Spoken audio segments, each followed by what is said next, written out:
এই মেয়ে, তুমি এখানে কি করছো? আর আমার ল্যাপটপ কেন খোলা? ওমা, আপনি কখন এলেন? আমি তো ভাবলাম ল্যাপটপটা বোধহয় একা একা বোর হচ্ছে, তাই একটু সঙ্গ দিচ্ছিলাম।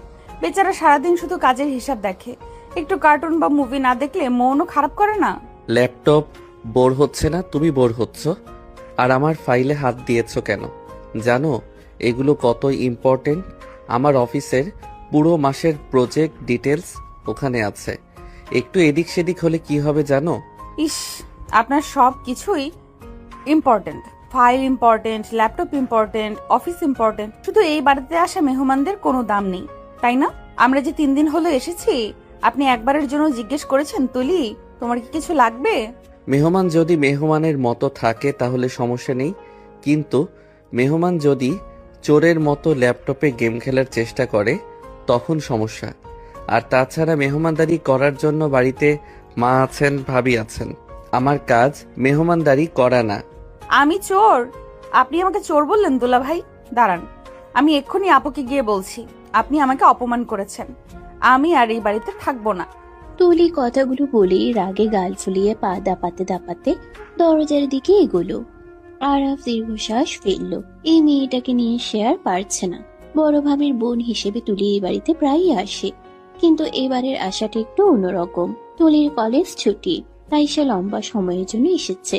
আর এসে আরাফের শান্ত জীবনটাকে ঘূর্ণিঝড়ের মতো এলোমেলো করে দিচ্ছে। আরাফ দেখলো তুলি সত্যিই দরজার দিকে যাচ্ছে অভিযোগ করতে। সে দ্রুত চেয়ার ছেড়ে উঠে গিয়ে দরজার সামনে পথ আটকে দাঁড়ালো। খবরদার, ভাবিকে ডাকবে না, আর আমাকে দুলাভাই ডাকবে না। কতবার বলেছি আমি তোমার আপন দুলাভাই না, আমি তোমার দুলাভাইয়ের ভাই। মানে আমাকে নাম ধরে বা ভাইয়া ডাকতে পারো, কিন্তু দুলাভাই ডাকবে না। ওটা শুনলে নিজেকে বুড়ো মনে হয়। মোটেই না, আপনি আমার দুলাভাইয়ের ভাই, মানে আপনিও এক প্রকার দুলাভাই। সম্পর্কে তো তাই হয়। আর আমি আপনাকে ভাইয়া ডাকবো না। আপনি দেখতে মোটেও ভাইয়া টাইপের না। ভাইয়ারা হয় সুইট কিউট, আর আপনি? আমি কি? আপনি হলেন খিটখিটে বুড়ো টাইপ। সবসময় ভুরু কুচকে থাকেন, মনে হয় যেন সারা দুনিয়ার বোঝা আপনার মাথায়। খিটখিটে বুড়ো আমি? আমার বয়স মাত্র 27, আর তুমি আমাকে বুড়ো বলছো? 27 তো অনেক বয়স। আমার বয়স মাত্র 17। সেই হিসেবে আপনি বুড়োই। আর রাস্তা ছাড়ুন, আমি আপুর কাছে যাব। কথাটি বলেই তুলি আরাফকে পাশ কাটিয়ে এক দৌড়ে রুম থেকে বের হওয়ার চেষ্টা করলো, কিন্তু মেঝের কার্পেটে তার পায়ের আঙ্গুল আটকে গেল। ভারসাম্য হারিয়ে সে হুমড়ি খেয়ে পড়তে যাচ্ছিল সামনের টি টেবিলের উপর। আরাফ চোখের পলকে হাত বাড়িয়ে দিল। তার শক্ত হাত তুলির ডান হাতটা খপ করে ধরে ফেললো এবং এক হ্যাচকা টানে তাকে নিজের দিকে ফিরিয়ে আনলো। তুলি এসে আশ্রে পড়লো আরাফের বুকের উপর। আরাফের অন্য হাতটা অজান্তেই তুলির কোমর জড়িয়ে ধরেছে সাপোর্ট দেওয়ার জন্য। মুহূর্তের জন্য সময় যেন থমকে গেল। তুলি নাক গিয়ে লাগলো আরাফের শার্টের বোতামে। আরাফের শরীরের দামি পারফিউমের একটা উগ্র সুবাস যা তুলির মাথা ঘুরিয়ে দিল।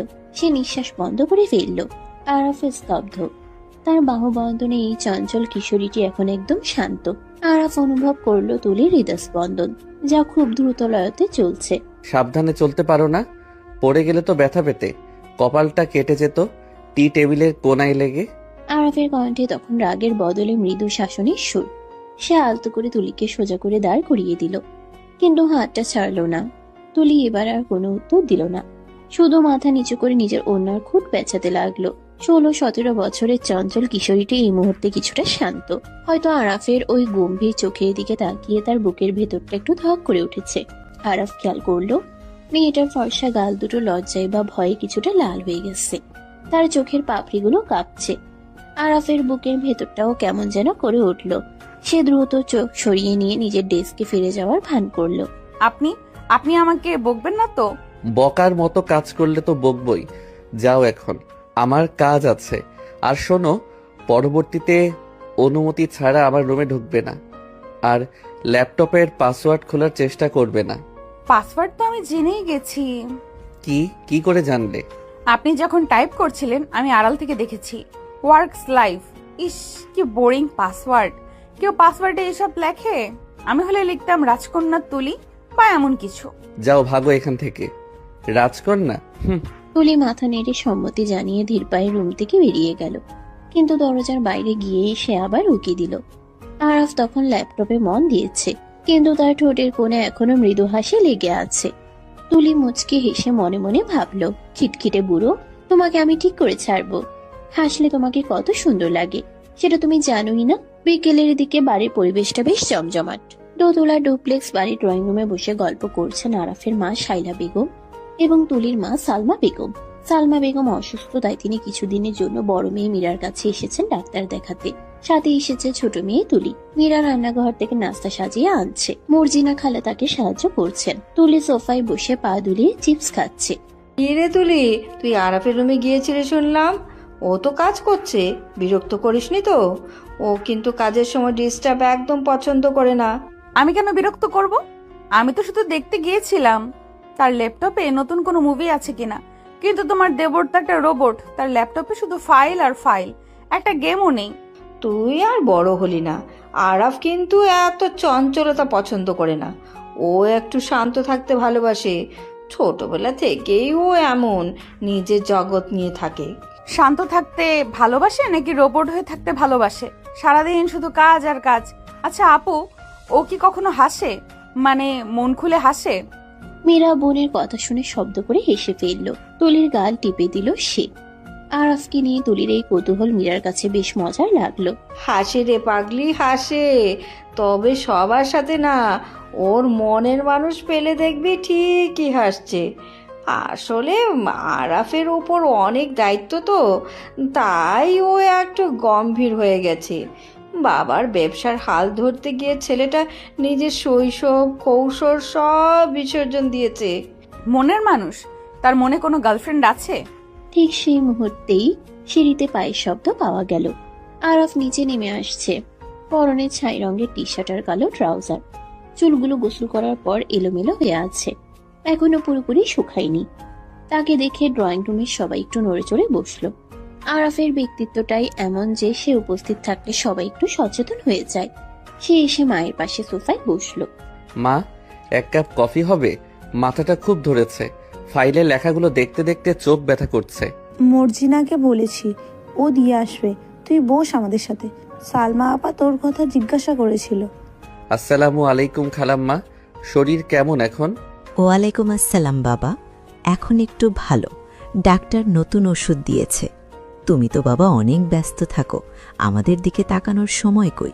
না খালাম্মা, তেমন না, একটু প্রেশার যাচ্ছে অফিসে। আরাফ কথা বলার ফাঁকে ফাঁকে আর চোখে সামনে সোফার দিকে তাকালো। সেখানে তুলি বসে আছে, হাতে চিপসের প্যাকেট। আরাফ তাকাতেই তুলি চিপসের প্যাকেটটা মুখের সামনে ধরে আড়াল করার চেষ্টা করলো। আরাফ সেটা খেয়াল করে মনে মনে হাসলো, কিন্তু মুখে গাম্ভীর্য ধরে রাখলো। ভাবি, তোমার বোনকে একটু ম্যানার্স শিখিও। বড়দের রুমে নক না করে ঢুকতে নেই, আর অন্যের পার্সোনাল জিনিসে হাত দিতে নেই। ও সরি আরাফ, আমি ওকে বলে দেব। ও আসলে ছোট তো, বোঝে না। তুলি, সরি বল ভাইয়াকে। আমি তো বুঝতে পারিনি, সরি। তুলির সরি বলার ভঙ্গিটা এতই করুণ এবং একই সাথে হাস্যকর ছিল যে আরাফের বুকের ভেতরটা অজান্তেই মোচড় দিয়ে উঠল। মেয়েটা সরি বলছে, অথচ তার চোখ বলছে সে মোটেও অনুতপ্ত নয়, বরং তার চোখে এক ধরনের দুষ্টুমি খেলছে। আরাফ বুঝতে পারলো এই মেয়ে মুখে এক আর মনে আরেক। ঠিক আছে, নেক্সট টাইম খেয়াল রেখো। আচ্ছা, কিন্তু আপনিও আমাকে এই মেয়ে বলে ডাকলেন। আমার একটা সুন্দর নাম আছে, বাসায় সবাই আমাকে তুলি বলে ডাকে। আপনি কেন এই মেয়ে বলবেন? তাই নাকি? কি নাম? ঝগড়াটে বুড়ি নাকি বিচ্ছু বাহিনী? মোটেই না, আমার নাম তুলি। তুলি খুব সুন্দর আর্ট করতে পারি বলে বাবা এই নাম রেখেছে। ও আচ্ছা, তুলি মানে যে রং দিয়ে ছবি আঁকে, নাকি যে কানে তুলো দিয়ে রাখে আর কারো কথা শোনে না? ড্রয়িং রুমে সবাই আরাফের কথা শুনে হেসে উঠল। শায়লা বেগমও ছেলে রসিকতায় হাসলেন। তুলি রেগে গাল ফুলিয়ে বসে রইল। সে বুঝতে পারলো এই গম্ভীর লোকটা তাকে পচানি দিচ্ছে। তার জেদ চেপে গেল। সে মনে মনে প্রতিজ্ঞা করলো এই লোকের গাম্ভীর্য সে ভাঙবেই। সে আরাফের দিকে তাকিয়ে চোখ ছোট করে ফেলল, যেন নীরব যুদ্ধ ঘোষণা করছে। সন্ধ্যা গড়িয়ে রাত নেমেছে। বাড়ির ডাইনিং টেবিলে রাতের খাবার সাজানো হয়েছে, পোলাও, রোস্ট, রেজালা আর সালাদ। আরাফের বাবা রহমান সাহেব ব্যবসার খোঁজ খবর নিচ্ছিলেন আরাফের কাছে। তুলি চুপচাপ খাচ্ছিল, কিন্তু তার চোখ বারবার আরাফের দিকে যাচ্ছিল। আরাফ খাবার গ্রহণে অত্যন্ত মার্জিত। কাঁটা চামচ দিয়ে ধীর স্থির ভাবে খাচ্ছে, কোনো শব্দ নেই। তুলি ভাবলো, খেতে বসেও এত ভাব, যেন রাজপুত্র খাচ্ছে। আরাপ, আগামী মাসে চৌধুরী সাহেবের সাথে মিটিংটা ফাইনাল করে ফেলো। প্রজেক্টটা আমাদের জন্য খুবই জরুরি। আর হ্যাঁ, চৌধুরী সাহেব সেদিন ফোনে একটা প্রস্তাব দিলেন। কিসের প্রস্তাব বাবা? আসলে উনি চাইছিলেন আমাদের সাথে আত্মীয়তা করতে। ওনার মেয়ে নীলা, মেয়েটা কিন্তু বেশ ভালো, পড়াশোনায় ব্রিলিয়ান্ট, দেখতেও মাশাল্লাহ। চৌধুরী সাহেব চাইছিলেন নীলার সাথে তোমার বিয়ের ব্যাপারে কথা বলতে। কথাটা শোনা মাত্রই তুলির গলায় খাবার আটকে গেল। সে বিষম খেয়ে কাশতে শুরু করলো। প্রচন্ড কাশিতে তার চোখ মুখ লাল হয়ে গেল। মীরা দ্রুত তাকে পানি এগিয়ে দিতে চাইলো, কিন্তু তার আগে আরাফ নিজের গ্লাসটা বাড়িয়ে দিল তুলির দিকে। আস্তে খাও, কেউ তো খাবার কেড়ে নিচ্ছে না, এত তাড়াহুড়ো কিসের? পানি পানি। তুলি আরাফের হাত থেকে গ্লাসটা নিয়ে এক নিঃশ্বাসে পানি শেষ করে ফেললো। স্বস্তির নিঃশ্বাস ফেলে সে তাকালো আরাফের দিকে। শায়লা বেগম উদ্বিগ্ন হয়ে উঠলেন। কি হলো রে মা, ঠিক আছিস? হ্যাঁ আন্টি, ঠিক আছে। আসলে বিয়ের কথা শুনে ঝাল লেগেছিল। বিয়ের কথা শুনে চমকে গেলি কেন? তোর তো এখন বিয়ের বয়স হয়নি, হচ্ছে আরাফের। আরাফ রাজি হলে আমরা নীলা মামুনিকে দেখতে যাব। ও, আমি ভাবলাম নীলা আপুকে আমি চিনি। উনি তো অনেক বেশি স্টাইলিশ। আরাফ ভাইয়ের সাথে কি ওনাকে মানাবে? তুলির এই অযাচিত মন্তব্যে সবাই অবাক হলো। আরাফ ভ্রু কুঁচকে তাকালো তুলির দিকে, তার চোখে প্রশ্নবোধক চিহ্ন। কেন মানাবে না? আমি কি আনস্মার্ট নাকি খ্যাত?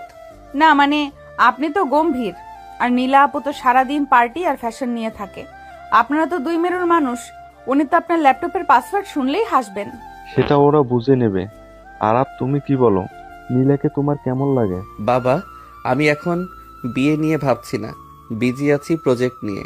আর নীলা আমার ভালো বন্ধু, দ্যাটস ইট। এর বেশি কিছু আমি ভাবিনি। বন্ধু শব্দটা শুনে তুলির বুকের ভেতর থেকে যেন একটা বড় পাথর নেমে গেল। সে নিজেও জানে না কেন আরাফের বিয়ের কথাই তার এত খারাপ লাগছিল। নীলা আপু সুন্দরী, স্মার্ট, পরলোকের মেয়ে, সব দিক দিয়ে আরাফের যোগ্য। তবুও তুলির মনে হচ্ছে আরাফের পাশে নীলা আপুকে ঠিক মানায় না। আরাফের পাশে এমন কাউকে দরকার যে তাকে হাসাতে পারবে, তার গাম্ভীর্য ভাঙতে পারবে। খাওয়া শেষে আরাফ উঠে গেল। তুলি প্লেটের ভাতে অকারণে চামচ দিয়ে দাগ কাটতে লাগলো। তার খাওয়া শেষ, কিন্তু উঠতে ইচ্ছে করছে না। তার কানে বাজছে রহমান সাহেবের কথা, নীলার সাথে তোমার বিয়ে। রাত 12টা, সবাই ঘুমিয়ে পড়েছে। বাড়ির নিচতলার সব বাতি নেভানো। দোতলায় শুধু আরাফের ঘরের বারান্দার আলো জ্বলছে। আরাফ রেলিং ধরে দাঁড়িয়ে কফি খাচ্ছে। রাতের ঢাকা শহরটা এখান থেকে বেশ সুন্দর দেখায়। রাস্তার সোডিয়াম লাইটগুলোর আলোয় গাছগুলো কেমন রহস্যময় লাগছে। আরাফ আকাশের দিকে তাকিয়ে কিছু একটা ভাবছিল। বাবার কথাটা তাকে ভাবাচ্ছে। নীলা ভালো মেয়ে, কিন্তু আরাফ কি তাকে জীবনসঙ্গী হিসেবে চায়, নাকি তার অবচেতন মন অন্য কাউকে খুঁজছে? হঠাৎ তার মনে হলো পাশে কেউ দাঁড়িয়ে আছে। সে চমকে তাকালো। তুলি, পরনে হালকা নীল রঙের একটা সালোয়ার কামিজ, ওড়নাটা গায়ে জড়ানো, চুলগুলো খোলা, রাতের বাতাসে উড়ছে। চাঁদের আলোয় তুলিকে আজ অন্যরকম লাগছে। সেই চঞ্চলতা নেই, বরং চোখে এক গভীর মায়া। এখনো ঘুমাওনি? রাত হয়েছে। কাল সকালে তো আবার হইচই শুরু করবে, এনার্জি লাগবে না? ঘুম আসছে না, নতুন জায়গা তো। তাছাড়া দুপুরের ঘুমটা বেশি হয়ে গেছে। ভয়ের কিছু নেই, সিকিউরিটি আছে। ভূতও আসবে না এই ফ্ল্যাটে। আমি ভূতকে ভয় পাই না, আমি মানুষকে ভয় পাই। তাই কাকে ভয় পাও? আমাকে? আপনাকে ভয় পাবো কেন? আপনি কি বাঘ না ভাল্লুক? আপনি তো মানুষ। তবে হ্যাঁ, আপনার রাগটাকে একটু ভয় পাই।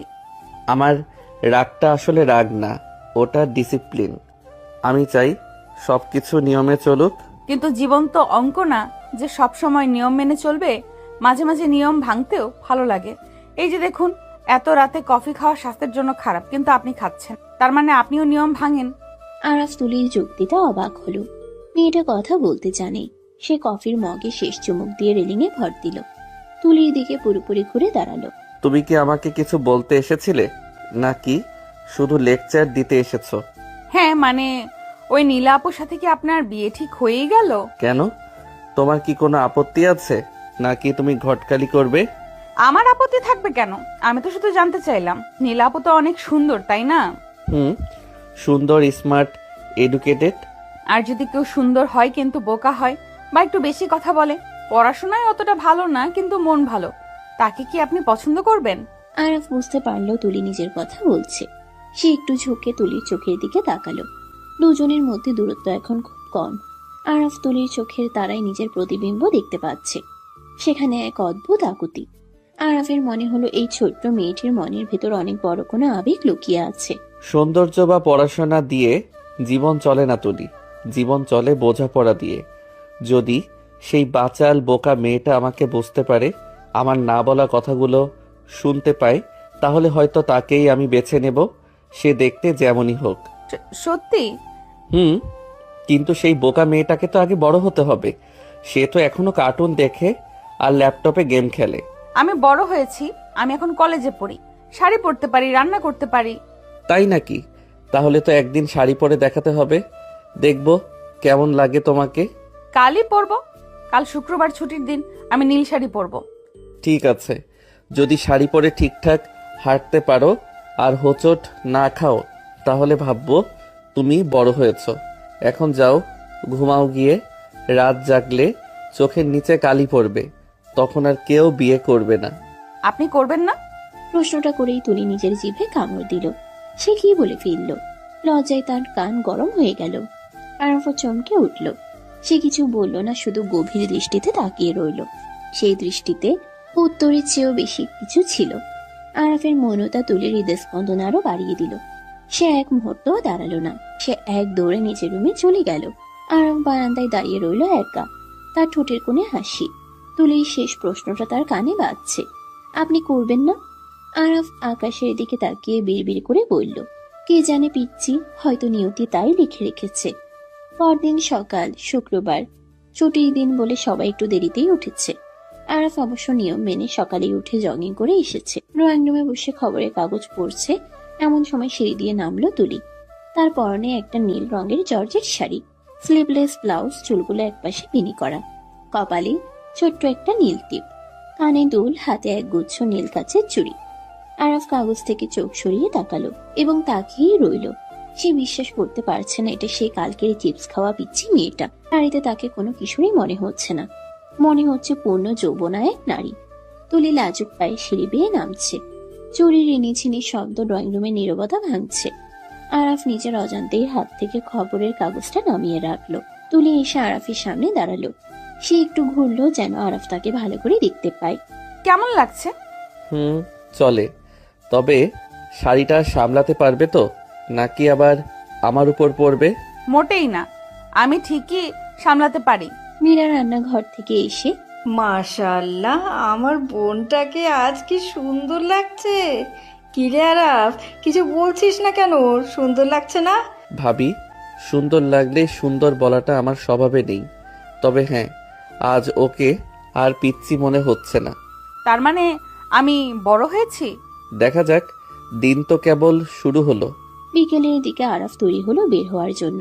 সে আজ একটা পাঞ্জাবি পরেছে, সাদা পাঞ্জাবি। তাকে দেখতে খুব স্নিগ্ধ লাগছে। তুলি ড্রয়িং রুমে বসে টিভি দেখছিল। আরাফকে দেখে সে টিভি অফ করে দিল। কোথায় যাচ্ছেন? একটু কাজে। আর শোনো, সন্ধ্যায় শিহাব আসছে, তোমার কাজিন। শিহাব ভাইয়া আসছে? সত্যি? এত খুশি হওয়ার কি আছে? কাজিন আসছে, কোনো সেলিব্রিটি না। শিহাব ভাইয়া খুব মজার, আমাকে অনেক জোক শোনায় আর আমার জন্য চকলেট নিয়ে আসে। জোকস আর চকলেট? বাহ, এই তোমাদের স্ট্যান্ডার্ড। ঠিক আছে, এনজয় করো। আরাফ বেরিয়ে গেল, কিন্তু তার মেজাজটা হঠাৎ করেই খারাপ হয়ে গেল। শিহাব ছেলেটাকে সে খুব একটা পছন্দ করে না। শিহাব একটু বেশিই চালাক, আর তুলির প্রতি শিহাবের আগ্রহটা আরাফের চোখ এড়ায়নি। আরাফ গাড়িতে স্টার্ট দিল। তার মনে হলো আজ তাড়াতাড়ি বাসায় ফিরতে হবে। শিহাবের সাথে তুলির বেশিক্ষণ একা থাকাটা তার কেন জানি সহ্য হচ্ছে না। এটা কি জেলাসি? আরাফ নিজেকেই প্রশ্ন করলো। উত্তরটা সে জানে, কিন্তু মানতে চায় না। পরন্ত বিকেলে গড়িয়ে সন্ধ্যা নামছে। ড্রয়িং রুমের বড় ঝাড়বাতিটা জেলে দেওয়া হয়েছে। তুলি এখনো সে নীল শাড়িটা পরেই বসে আছে। শাড়ি পরার অভ্যাস তার নেই, তাই একটু পরপর কুচি ঠিক করছে আর চোখে দরজার দিকে তাকাচ্ছে। শিহাব ভাইয়া আসার কথা। ছোটবেলায় শিহাব ভাইয়ার সাথে তার অনেক স্মৃতি। শিহাব তাকে সাইকেলে চড়াতো, মেলায় নিয়ে যেত। সেই শিহাব ভাইয়া বিদেশ থেকে ফিরেছে। তাকে দেখার জন্য তুলির মনে একটা শিশুসুলভ উত্তেজনা কাজ করছে। কলিং বেল বেজে উঠল। মর্জিনা খালা দরজা খুলে দিলেন। ভেতরে প্রবেশ করলো শিহাব। পরনে দামি ব্র্যান্ডের টি শার্ট আর জিন্স, চোখে স্টাইলিশ চশমা, হাতে বড় একটা চকলেটের বক্স আর ফুলের তোড়া। শিহাবকে দেখেই তুলি সোফা থেকে লাফিয়ে উঠল। শাড়ির আঁচলটা মাটিতে লুটিয়ে পড়ল, কিন্তু সেদিকে তার খেয়াল নেই। শিহাব ভাইয়া, ও মাই গড, তুমি কত লম্বা হয়ে গেছো। আরে তুলি, তুই তো পুরো হুড়পড়ি হয়ে গেছিস রে। নীল শাড়িতে তোকে তো চেনাই যাচ্ছে না, মনে হচ্ছে কোনো সিনেমার নায়িকা। শিহাব এগিয়ে এসে তুলির হাত ধরল। তুলি সংকোচ করল না, কারণ সে শিহাবকে নিজের বড় ভাইয়ের মতোই দেখে। কিন্তু শিহাবের চোখের দৃষ্টিতে ভাইয়ের স্নেহ নেই, আছে মুগ্ধতা আর লোলুপতা। সে তুলির আপাত মস্তক খুব ভালো করে পর্যবেক্ষণ করল। তুলির ফর্সা হাতে নীল চুড়িগুলো শিহাবের দৃষ্টি কাড়ল। সে ফুলের তোড়াটা তুলির দিকে বাড়িয়ে দিল। আমার জন্য? থ্যাংক ইউ ভাইয়া। আর চকলেটের বক্সটাও কি আমার? অফকোর্স, তোর জন্য তো আমি পুরো দোকান কিনে আনতে পারি। নে ধর। মীরা রান্নাঘর থেকে নাস্তা নিয়ে এলো। শিহাবের সাথে কুশল বিনিময় হলো। সবাই মিলে গল্পে মেতে উঠল। শিহাব অনর্গল তার বিদেশের গল্প বলছে, কিভাবে সে সেখানে পার্টি করত, কত মেয়ে তার পেছনে ঘুরতো। তুলি মুগ্ধ হয়ে শুনছে। মাঝে মধ্যে শিহাব ইচ্ছে করেই তুলির খুব কাছে ঘেসে বসছে, কখনো বা হাসির ছলে তুলির গায়ে হাত রাখছে। তুলির সরল মলে সেটা পাত্তা দিচ্ছে না, কিন্তু মীরা বিষয়গুলো লক্ষ্য করে কিছুটা অস্বস্তিতে পড়ল। ঠিক সেই সময় মেইন গেটে গাড়ির হর্ন শোনা গেল। আরফ ফিরেছে। সাধারণত সে এত তাড়াতাড়ি বাড়ি ফেরে না, কিন্তু আজ অফিসে তার মন বসছিল না। ড্রয়িং রুমে ঢুকতেই আরাফের চোখ পড়ল সোফায়। শিহাব আর তুলি পাশাপাশি বসে আছে।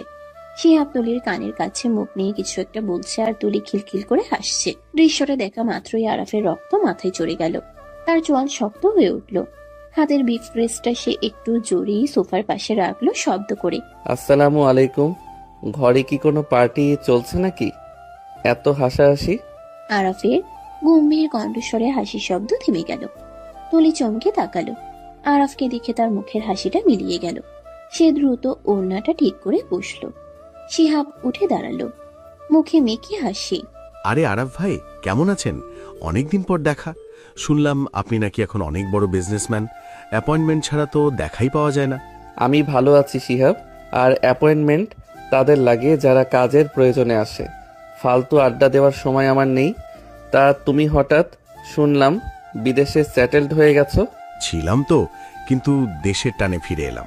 আসলে দেশের টানে না বলে মনের মানুষের টানে বলাই ভালো। শিহাব কথাটা বলার সময় আর চোখে তুলির দিকে তাকালো। আরফ সেটা খেয়াল করলো। তার রাগ আরো বেড়ে গেল। সে টাইটা ঢিলা করতে করতে সোফায় বসলো, ঠিক তুলি আর শিহাবের মাঝখানে জায়গাটাতে। শিহাব বাধ্য হয়ে একটু সরে বসলো। আরফ এমন ভাবে বসলো যেন তুলিকে শিহাবের দৃষ্টি থেকে আড়াল করে রাখছে। তো মনের মানুষটা কে? আমরা কি চিনি? চিনবেন, খুব শিগগিরই চিনবেন। সময় হলে সব জানাবো। বাই দ্য ওয়ে আরাফ ভাই, আপনার শ্যালিকা তো মাশাআল্লাহ। আগে তো পিচ্চি ছিল, এখন তো দেখি পুরো লেডি কিলার। সাবধানে রাখবেন, কখন কে কিডন্যাপ করে নিয়ে যায়। আমার জিনিসের নিরাপত্তা দিতে আমি খুব ভালো জানি শিহাব।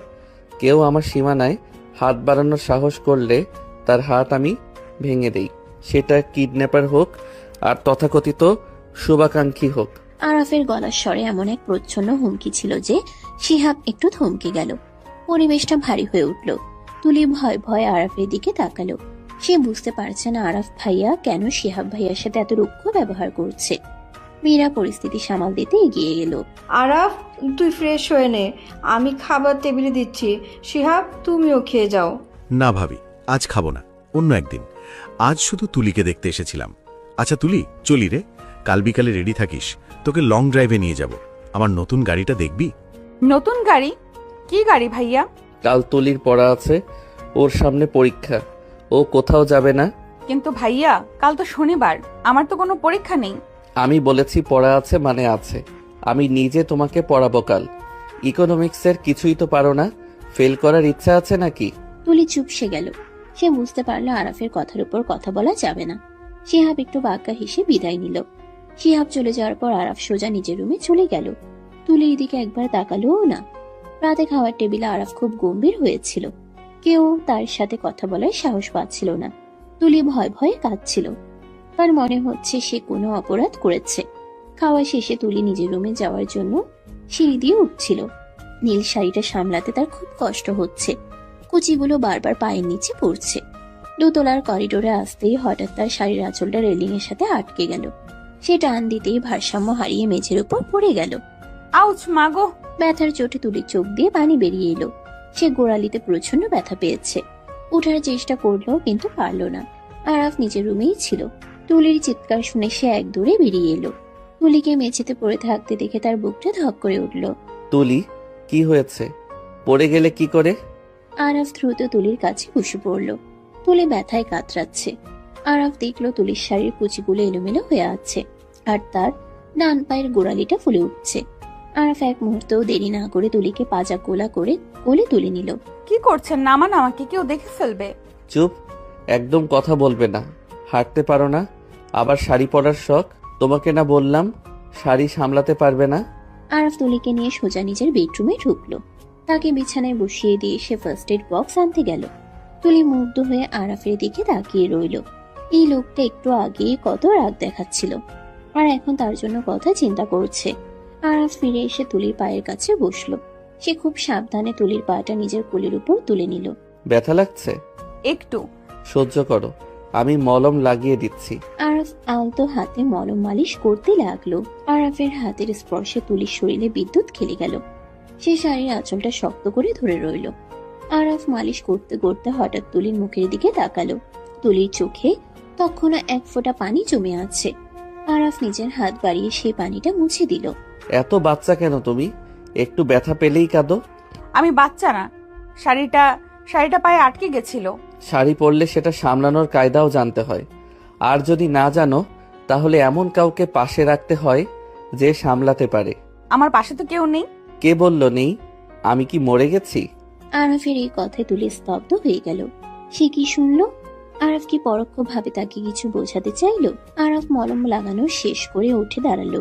সে তুলির খুব কাছে এলো, এত কাছে যে তুলি আরাফের নিঃশ্বাসের শব্দ শুনতে পাচ্ছিল। ওই শিহাবের সাথে আর বেশি মিশবে না। কেন?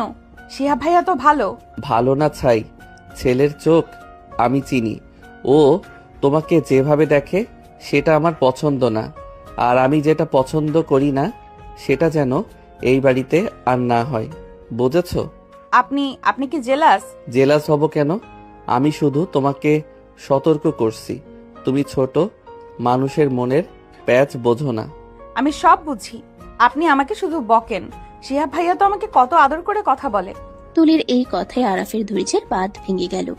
সে দু হাতে তুলির কাঁধ ধরে তাকে নিজের দিকে টানলো। আরাফের চোখে এখন রাগের আগুন জ্বলছে। আদর? তুমি ওটাকে আদর বলো?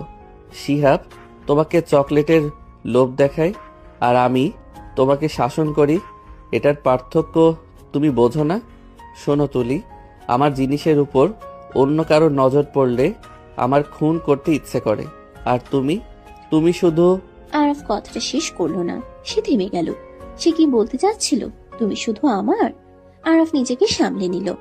সে তুলিকে ছেড়ে দিয়ে জানালার দিকে ফিরে দাঁড়ালো। তার বুক ওঠানামা করছে। তুলি বিছানায় বসে কাঁপছে। সে বুঝতে পারছে না আরাফের এই আচরণের মানে কি। এই রাগ, এই অধিকার বোধ, এসব কিসের ইঙ্গিত? পরদিন সকাল, রবিবার। আরাফ আজ অফিসে যায়নি। সে বলেছে তার শরীর ভালো নেই, কিন্তু আসলে সে শিহাবের আসার ভয়ে ঘরে বসে আছে। সে জানে আজ ছুটির দিন শিহাব আবার আসতে পারে। দুপুরের দিকে তুলির বাবা জামিল সাহেব ফোন করলেন। শায়লা বেগম ফোন ধরে কথা বললেন। তারপর তিনি গম্ভীর মুখে রহমান সাহেবের কাছে গেলেন। শুনছো, জামিল ভাই ফোন করেছিলেন। কি খবর? শরীর ভালো তো? শরীর ভালো, কিন্তু উনি একটা কথা বললেন। শিহাবের বাবা নাকি প্রস্তাব দিয়েছেন শিহাবের সাথে তুলির বিয়ে দেওয়ার জন্য। কথাটা শুনে ড্রয়িং রুমে বসে থাকা আরাফ চমকে উঠল। তার হাতের কফির মগটা চুলকে পড়ল। তুলি তখনও নিচে নামিনি। তাই নাকি? শিহাব তো ভালো ছেলে, বিদেশে ডিগ্রি আছে, প্রতিষ্ঠিত। খারাপ কি? আমারও তো তাই মনে হয়। তুলি যদিও ছোট, কিন্তু এঙ্গেজমেন্ট করে রাখলে ক্ষতি কি? ঘরের ছেলে, আবার পরিচিত। এটা অসম্ভব মা। কেন বাবা, অসম্ভব কেন? শিহাবের ক্যারেক্টার ভালো না। ও বিদেশে কি কি করেছে আমি সব খোঁজ নিয়েছি। এমন ছেলের সাথে তুলির বিয়ে দেওয়া মানে ওর জীবন নষ্ট করা। আর তুলি এখন বাচ্চা, ওর পড়ার বয়স। এখন বিয়ের কথা কেন আসছে? আরাপ, তুমি একটু বেশি রিয়াক্ট করছো। শিহাব আমাদের আত্মীয়, ওর সম্পর্কে এমন কথা বলা ঠিক না। আত্মীয় বলেই বলছি বাবা। আমি চাই না তুলির কোনো ক্ষতি হোক। আমি এই বিয়ে হতে দেব না। আরাফ হনহন করে নিজের রুমে চলে গেল। শায়লা বেগম আর রহমান সাহেব অবাক হয়ে একে অপরের দিকে তাকালেন। আরাফ সাধারণত পারিবারিক বিষয়ে এত নাক গলায় না, আজ তার এই তীব্র প্রতিবাদ তাদের ভাবিয়ে তুলল। বিকেলে তুলির ছাদে বসেছিল, তার মন খারাপ। সে শুনেছে শিহাবের সাথে তার বিয়ের কথা চলছে। শিহাব ভাইয়াকে সে পছন্দ করে, কিন্তু স্বামী হিসেবে সেটা সে কখনো ভাবেনি। তার মনের ক্যানভাসে বারবার ভেসে উঠছে অন্য একটা মুখ, একটা রাগী গম্ভীর খিটখিটে বুড়োর মুখ, যে তাকে বকা দেয় আবার পায়ে মলম লাগিয়ে দেয়। আরফ ছাদে এলো। তুলিকে রেলিং ধরে দাঁড়িয়ে থাকতে দেখে সে ধীর পায়ে এগিয়ে গেল। এখানে কি করছো? আকাশ দেখছি আর ভাবছি। কি ভাবছো? শিহাবের কথা শুনেছ তো? বিয়ের প্রস্তাবের কথা। খুব খুশি নিশ্চয়ই। বিলেত ফেরত বর পাবে, নতুন গাড়ি, অনেক চকলেট। আপনি আমাকে এত নিচু ভাবেন? আমি কি চকলেট আর গাড়ির জন্য বিয়ে করব? তাহলে কি জন্য করবে? ভালোবাসার জন্য? শিহাবকে কি তুমি ভালোবাসো?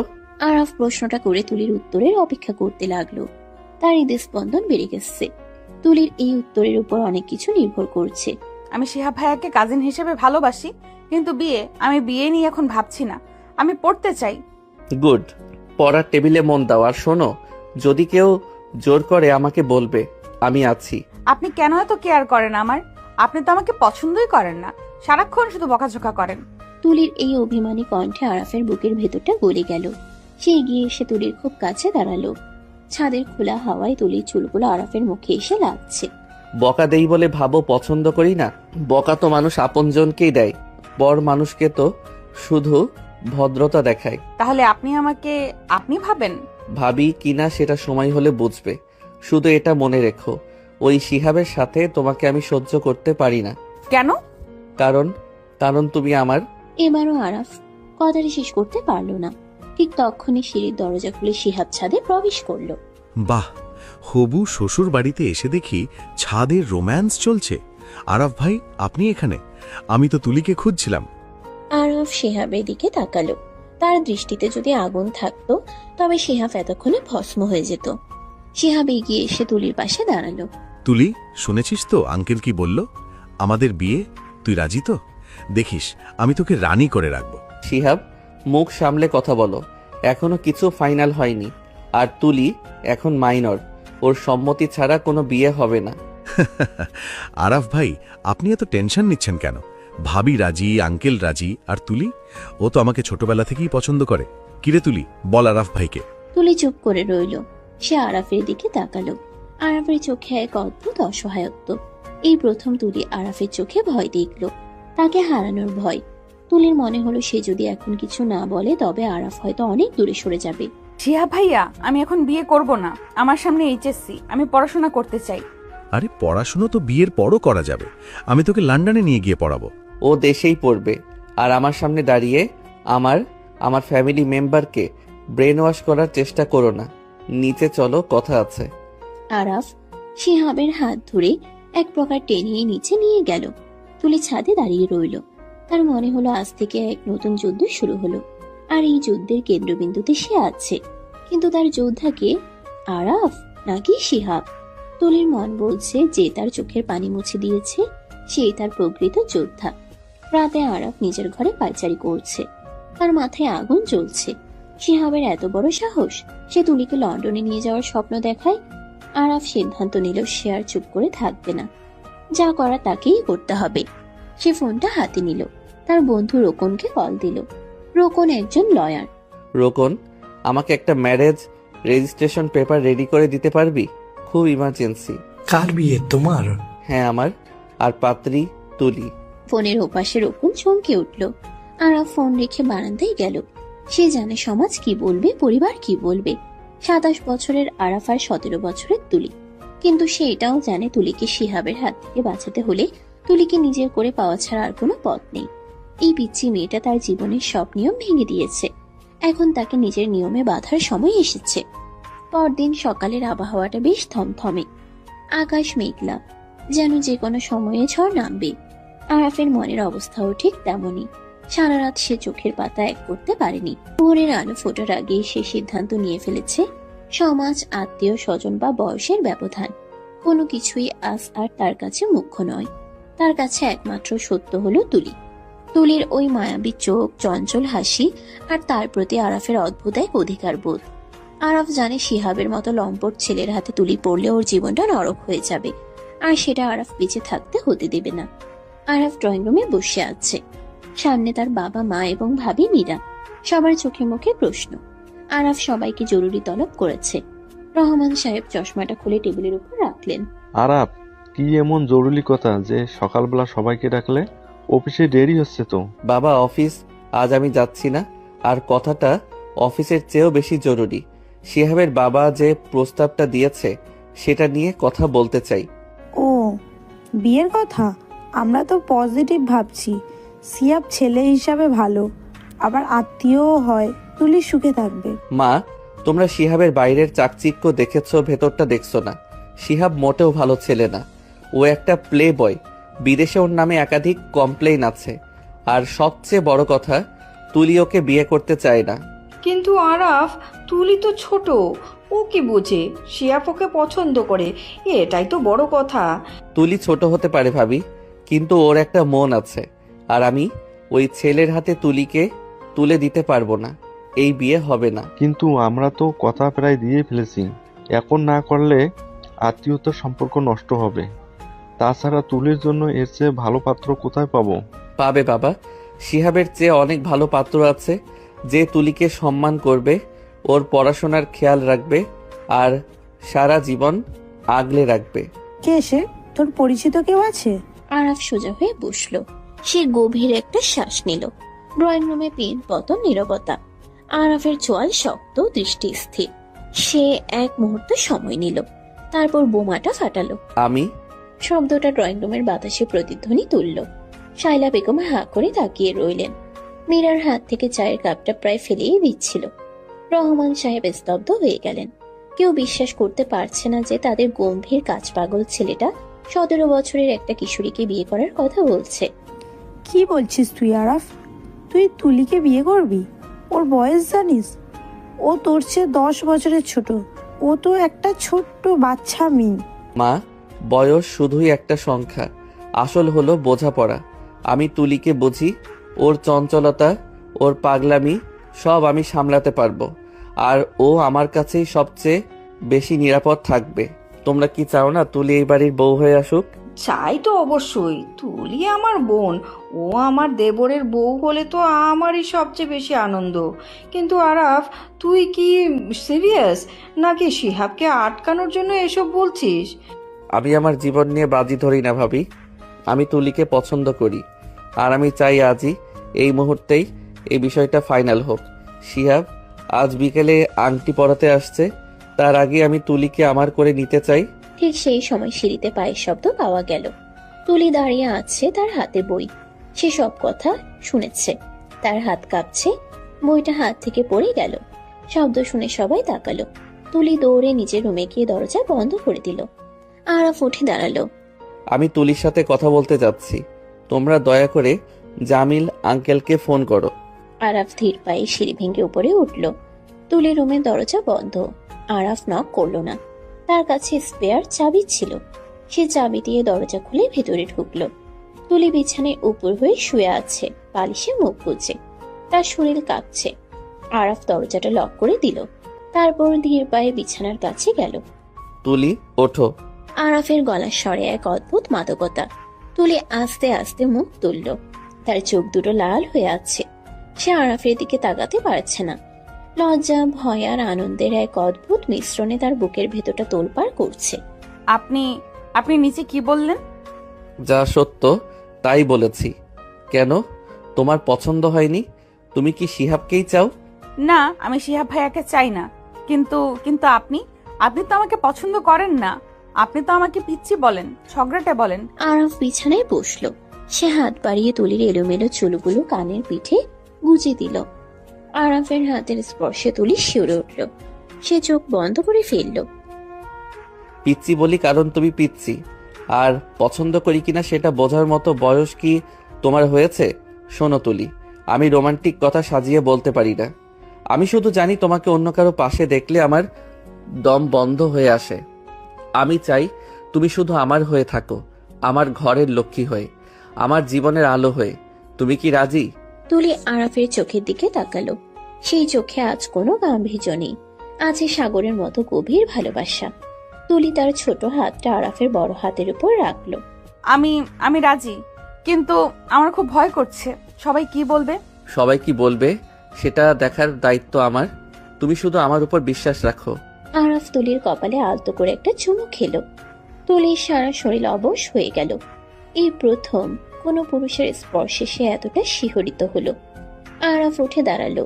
রেডি হয়ে নাও, আজ বিকেলে শিহাব আসবে। তার আগে আমাদের কাজ সারতে হবে। বিকেলের দৃশ্যপট সম্পূর্ণ বদলে গেল। শিহাব তার বাবা মাকে নিয়ে মহা ধুমধামে উপস্থিত হলো, সাথে বিশাল মিষ্টির হাড়ি আর এঙ্গেজমেন্ট রিং। কিন্তু ড্রয়িং রুমে ঢুকে সে দেখলো পরিবেশ অন্যরকম। কাজী সাহেব বসে আছেন, রহমান সাহেব আর জামিল সাহেব পাশাপাশি বসে। তুলির বাবা জামিল সাহেব মেয়ের সুখের কথা ভেবে আরাফের প্রস্তাবে রাজি হয়েছেন, কারণ আরাফের মতো ছেলে লাখে একটা পাওয়া যায়। এ কি, কাজী সাহেব কেন? আর সবাই এত গম্ভীর কেন? আঙ্কেল, আমরা তো ডেট ফিক্স করতে এসেছি। ডেট ফিক্স হয়ে গেছে শিহাব, আর সেটা তোমার সাথে না, আমার সাথে। শিহাব চমকে তাকালো।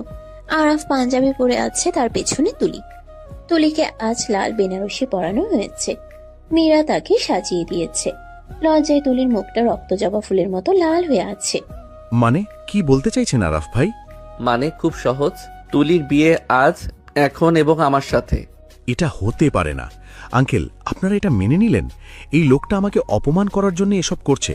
ও তুলিকে ভালোবাসে না, ও আমাকে জেলাস ফিল করানোর জন্য এসব নাটক করছে। শিহাব, চিৎকার করো না। আমরা ভেবেচিন্তেই সিদ্ধান্ত নিয়েছি। আরাফ তুলিকে যোগ্য সম্মান দেবে, সেটা আমরা জানি। সম্মান? ও তো একটা বাচ্চা মেয়েকে ব্রেইন ওয়াশ করেছে। তুলি, তুমি কিছু বলো। তুমি কি এই বুড়োটাকে বিয়ে করতে চাও? শিহাবের মুখে বুড়ো শব্দটা শুনে তুলি রাগ হলো। সে ঘুমটার আড়াল থেকে মুখ তুলল। তার চোখে এখন আর ভয় নেই, আছে আরাফের দেওয়া সাহস। শিহাব ভাইয়া, উনি বুড়ো নন, উনি আমার স্বামী হতে যাচ্ছেন, আর আমি ওনাকেই বিয়ে করতে চাই। আপনি দয়া করে আর সিন ক্রিয়েট করবেন না।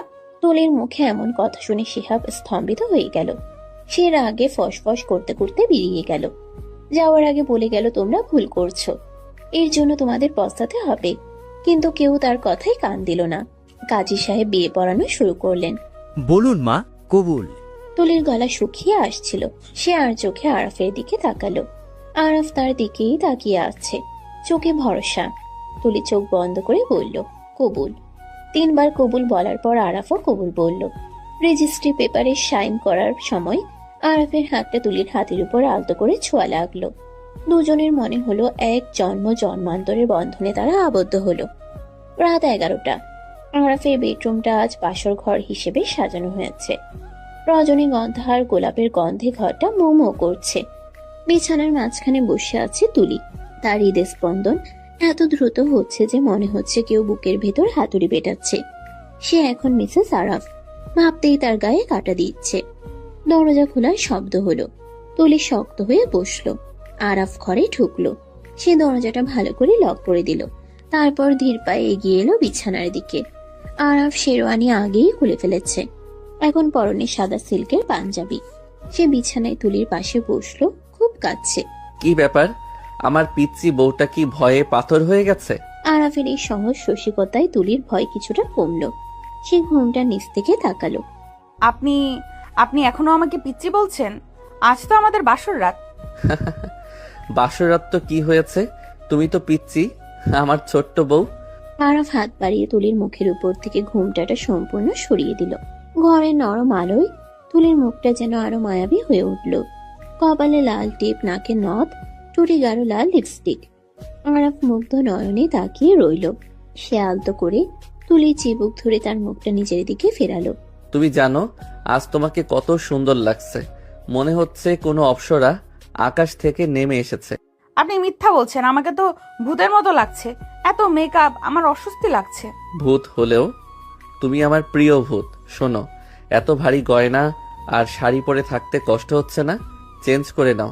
আমি আমি একা পারবো না, ব্লাউজের হুকটা আর শাড়ির পিনগুলো। তুলি লজ্জায় কথা শেষ করতে পারলো না। আরাফ বুঝতে পারলো। সে মুচকি হেসে তুলিকে ঘুরিয়ে দিল। আরাফের ঠান্ডা হাত যখন তুলির পিঠ স্পর্শ করলো, তুলি শিউরে উঠল। আরাফ খুব সাবধানে পরম মমতায় শাড়ির পিনগুলো খুলে দিতে লাগলো। তার নিঃশ্বাস তুলির ঘাড়ে পড়ছিল। যা তুলিকে পাগল করে দিচ্ছিল। আরাফ হুক খোলার ফাঁকে তুলির কাঁধে আলতো করে একটা চুমু খেলো। তুলি চোখ বন্ধ করে ফেলল, তার হাত মুষ্টিবদ্ধ হয়ে গেল।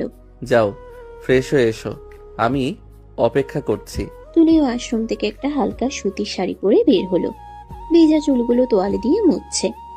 আরাফ তখন বিছানায় আছোয়া হয়েছিল। তুলিকে দেখে সে উঠে বসলো। তুলি আড়ষ্ট পায়ে বিছানার দিকে এগিয়ে গেল। আরাফ হাত বাড়িয়ে তাকে নিজের কাছে টেনে নিল। তুলি গিয়ে পড়লো আরাফের বুকের উপর। আরাফের বুকের ধক ধক শব্দ তুলি শুনতে পাচ্ছে।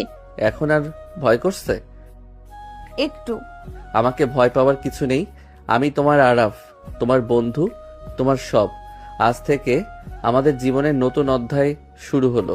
আরাফ তুলিকে সোজা করে বসালো, তারপর পকেট থেকে একটা ছোট্ট ভ্যালভেটের বক্স বের করলো। বক্স খুলে বের করলো একটা ডায়মন্ডের নেকলেস, খুব সুন্দর, লকেটে লেখা A&D। আরাফ নিজ হাতে নেকলেসটা তুলির গলায় পরিয়ে দিল। পরানোর সময় তার আঙ্গুলগুলো তুলির গলায় সুড়সুড়ি দিল। এটা তোমার বিয়ের গিফট, পছন্দ হয়েছে? অনেক সুন্দর, কিন্তু আমার তো আপনার জন্য কিছুই নেই। আমি তো শুধু ঝামেলা নিয়ে এসেছি। তোমার চেয়ে বড় গিফট আর কি হতে পারে? তুমি আমার কাছে এসেছো, আমার ঘর আলো করেছো, এটাই আমার জীবনের শ্রেষ্ঠ উপহার। আমি তোমাকে প্রমিস করছি তুলি, আমি তোমাকে কোনোদিন কাঁদতে দেব না। তোমার পড়াশোনা, তোমার স্বপ্ন সব পূরণ করার দায়িত্ব আমার। আরাফা নিজেকে সামলাতে পারল না। সে তুলিকে বিছানায় শুয়ে দিল এবং নিজে তার উপর ঝুঁকে পড়ল। তুলি ভয়ে ও লজ্জায় চোখ বুজে ফেলল। আরাফা আলতো করে তুলির কপালে চুমু খেলো, তারপর তার চোখ, নাক এবং গালে। তুলির হাত দুটো অজান্তেই আরাফের চুল খামচে ধরল। আরাফ ফিসফিস করে বলল, আমি তোমাকে ভালোবাসি তুলি, আমার জীবনের চেয়েও বেশি। আমিও আপনাকে ভালোবাসি। তুলির এই স্বীকারোক্তি আরাফের ধৈর্যের বাঁধ ভেঙে দিল। সে তুলির ঠোঁট দখল করে নিল এক গভীর চুম্বনে। তুলি প্রথমে একটু আড়ষ্ট থাকলেও পরে সাড়া দিল। তাদের দুজনের নিঃশ্বাস মিলেমিশে একাকার হয়ে গেল। বাইরের পৃথিবী তখন নিস্তব্ধ, শুধু ঘরের ভেতর ভালোবাসার ঝড় বইছে। আরাফের প্রতিটি স্পর্শে তুলি নতুন করে নিজেকে আবিষ্কার করছে। সে বুঝতে পারছে কিশোরী মেয়ে থেকে সে এখন এক পরিপূর্ণ নারী হয়ে উঠছে তার ভালোবাসার মানুষের হাতে। আরাফ খুব সতর্ক, সে জানে তুলি ছোট, অনভিজ্ঞ, তাই সে খুব ধীরে, খুব আদরের সাথে এগিয়ে যাচ্ছে। সে তুলির গলায় মুখ ডুবিয়ে দিল। তুলি সুখের আবেশে গোঙানি দিয়ে উঠল। আরাফ তার কানের লতিতে দাঁত দিয়ে আলতো কামড় দিল, যা তুলির শরীরে শিহরণ জাগিয়ে তুলল। সে আরাফকে আরো শক্ত করে জড়িয়ে ধরল। ব্যথা পাচ্ছ? হুম। আজ রাতটা শুধু আমাদের, কেউ নেই আমাদের মাঝখানে। তুমি শুধু আমার, একান্তই আমার। আরাফ ঘরের বাতিটা নিভিয়ে দিল। শুধু বেড সাইড ল্যাম্পের মৃদু আলো জ্বলতে লাগলো। সে আলো আধারিতে দুটি শরীর এক হয়ে গেল। ভালোবাসার উত্তাপে, আবেগের জোয়ারে তারা ভেসে গেল এক অজানা সুখের রাজ্যে। তুলির সব ভয়, সব লজ্জা আরাফের ভালোবাসার কাছে হার মানল। সে নিজেকে সঁপে দিল আরাফের বাহুবন্ধনে। আরাফ প্রমাণ করলো যে সে শুধু একজন ভালো প্রেমিকই নয়, একজন যত্নশীল স্বামীও। সেই রাতে তাদের ভালোবাসা আরো গভীর হলো। কিন্তু সুখের এই রাতেও আরাফের মনের কোণে একটা আশঙ্কা উকি দিচ্ছে। শিহাব যাওয়ার সময় যে হুমকি দিয়ে গেছে, সেটা কি শুধুই ফাঁকা বলি, নাকি সে সত্যি বড় কোনো বিপদ ঘটাতে চলেছে? আরাফ তুলিকে বুকের মাঝে শক্ত করে চেপে ধরল, যেন কোনো ঝড়ই তাকে কেড়ে নিতে না পারে। বিয়ের পর কেটে গেছে প্রায় 15টি দিন। এই 15 দিনে আরাফার তুলির জীবনে এসেছে আমূল পরিবর্তন। যে বাড়িতে একসময় শুধু কাজের কথা আর ব্যবসার লাভ ক্ষতির হিসেব হতো, সে বাড়িতে এখন অকারণ হাসির শব্দ, নূপুরের ঋণিছিনি আর মান অভিমানের মিষ্টি নাটক চলে। তুলি তার চঞ্চলতা দিয়ে পুরো বাড়িটাকে মাতিয়ে রেখেছে। তবে সবচেয়ে বড় পরিবর্তন এসেছে আরাফের মধ্যে।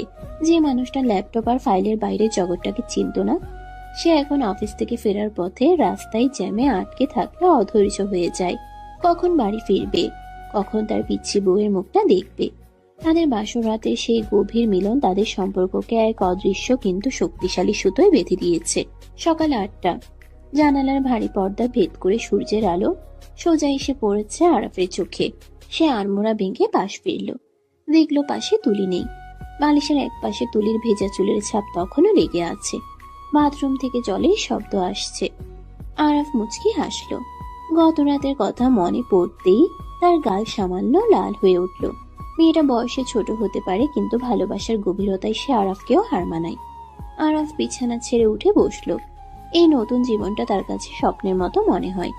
কিছুক্ষণ পর বাথরুমের দরজা খুলে তুলি বেরিয়ে এলো। তার পরনে একটা হালকা গোলাপি রঙের টাওয়াল প্যাঁচানো, চুলগুলো ভেজা, পানির ফোঁটাগুলো তার ঘাড় বেয়ে গড়িয়ে পড়ছে। আরাফ মুগ্ধ নয়নে তাকিয়ে রইল। তুলির ড্রেসিং টেবিলের সামনে দাঁড়িয়ে চুল মুছছিল। আয়নায় আরাফকে তাকিয়ে থাকতে দেখে সে লজ্জায় লাল হয়ে গেল। ওমা, আপনি উঠে পড়েছেন? আমি তো ভাবলাম কুম্ভকর্ণের ঘুম ভাঙাতে আমাকেই যুদ্ধ ঘোষণা করতে হবে।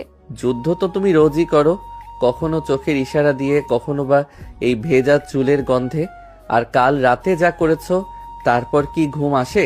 আরাফের মুখে এমন খোলামেলা কথা শুনে তুলি চিপ কাটলো। সে দ্রুত তোয়ালে দিয়ে মুখ ঢাকার ভান করলো। আরাফ বিছানা ছেড়ে উঠে ধীর পায়ে তুলির পেছনে গিয়ে দাঁড়ালো। সে আয়নায় তুলির চোখের দিকে তাকালো। তারপর আলতো করে তুলির ভেজা চুলে নাক ডুবিয়ে দিল। তুলির শরীর শিউরে উঠল। সে আরাফের বুকে পিঠ ঠেকিয়ে দাঁড়িয়ে রইল। সরুন তো, আমাকে তৈরি হতে হবে। আজ কলেজে একটা ইম্পর্টেন্ট ক্লাস আছে। বিয়ের পর আজই প্রথম যাচ্ছি। ক্লাস ইম্পর্টেন্ট নাকি হাজবেন্ড ইম্পর্টেন্ট? হাজবেন্ড তো ঘরেই থাকে, কিন্তু ক্লাস মিস করলে স্যার যে বকা দিবেন সেটা কে সামলাবে? আর তাছাড়া আমার ফ্রেন্ডরা ওয়েট করছে। আমি সামলাবো, প্রিন্সিপালকে বলে দেব। আমার বউকে বকা দেওয়ার অধিকার শুধু আমার। আর তোমার ফ্রেন্ডদের বলে দিও, তুলি এখন মিসেস আরাফ, ওর দিকে বেশি তাকানো যাবে না। আপনি না একটা পাগল। যান, ফ্রেশ হয়ে নিন। মা নিচে নাস্তা রেডি করছেন, দেরি হলে কিন্তু মা বকবে। আরাফ আর কথা বাড়ালো না, কিন্তু বাথরুমে যাওয়ার আগে তুলির গালে আলতো করে একটা চুমু খেয়ে গেল। তুলি আয়নায় নিজের লজ্জারাঙা মুখের দিকে তাকিয়ে রইল। তার গলার নিচে আরাফের ভালোবাসার কিছু চিহ্ন এখনো স্পষ্ট। সে ওড়না দিয়ে সেগুলো ঢেকে ফেলল। তার মনে হলো পৃথিবীর সবচেয়ে সুখী মেয়ে বোধহয় সেই। কিন্তু সুখের এই মুহূর্তগুলো যে বালু ঘড়ির বালির মতো ফুরিয়ে আসছে, তা সে ঘুণাক্ষরেও টের পেল না। নাস্তার টেবিলের পরিবেশটা আজ বেশ জমজমাট। শায়লা বেগম নিজ হাতে বৌমার প্লেটে খাবার তুলে দিচ্ছেন। রহমান সাহেব খবরের কাগজ পড়ছেন, কিন্তু মাঝে মাঝে চশমার ফাঁক দিয়ে ছেলের বউয়ের দিকে তাকিয়ে মুচকি হাসছেন। আরাফ নিচে নামতেই তিনি কাগজটা ভাঁজ করে রাখলেন, তবে তার কপালে চিন্তার একটা শুকনো ভাঁজ। আরাফ, শেয়ার মার্কেটের অবস্থা দেখছিস? আমাদের কোম্পানির শেয়ারের দাম হঠাৎ করে কমতে শুরু করছে। মার্কেটে কোনো একটা রিউমার ছড়িয়েছে। বাবা তুমি চিন্তা করো না, ব্যবসায় আপস অ্যান্ড ডাউনস থাকেই। আমি অফিসে গিয়ে দেখছি ব্যাপারটা। চৌধুরী আঙ্কেলের সাথে আজই মিটিং আছে।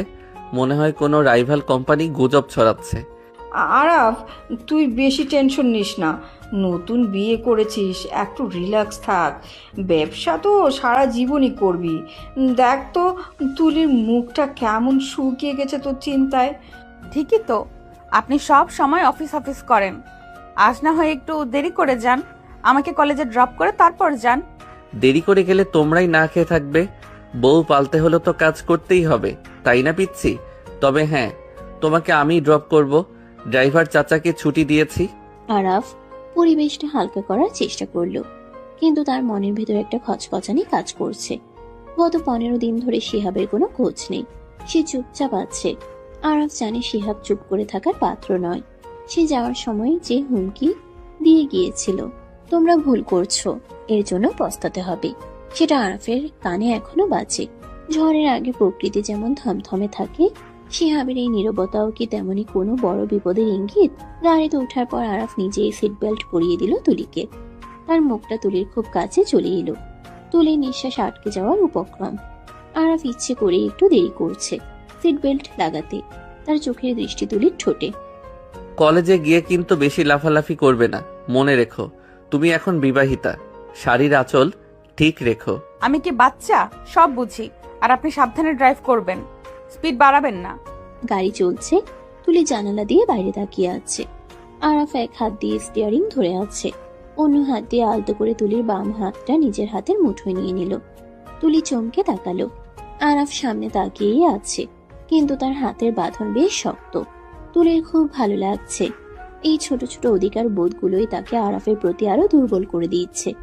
কলেজের গেটে নামিয়ে দেওয়ার সময় আরাফ বলল, ছুটি হলে আমাকে কল দেবে, আমি নিতে আসবো।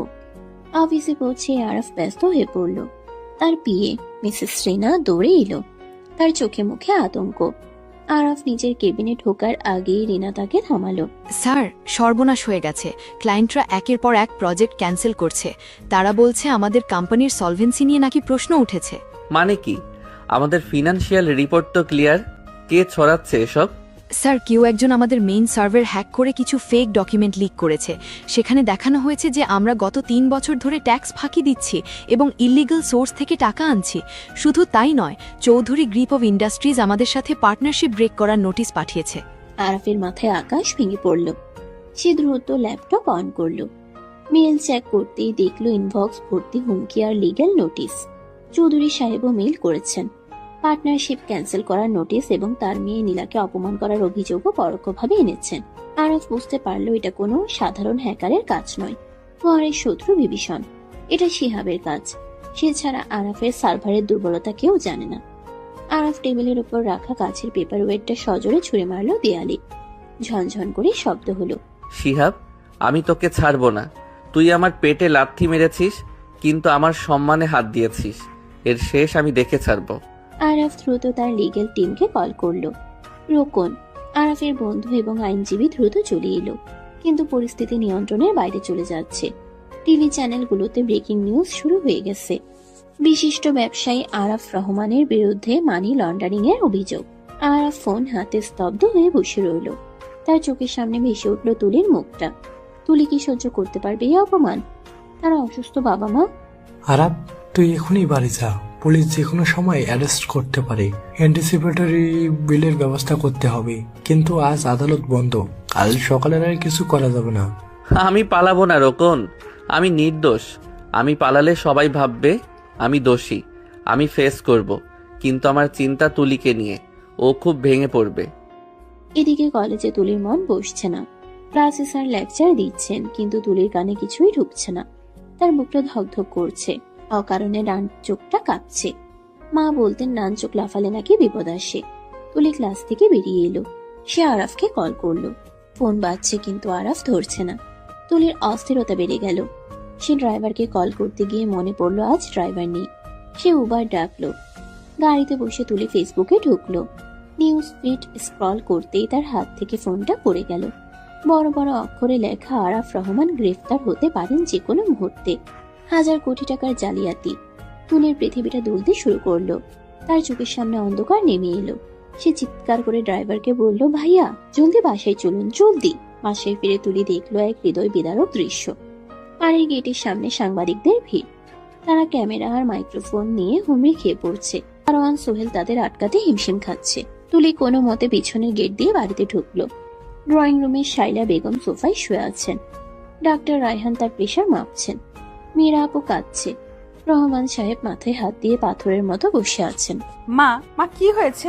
আপনারা কাঁদছেন কেন? আরাফ কোথায়? ও ফোন ধরছে না কেন? তুলি, সর্বনাশ হয়ে গেছে।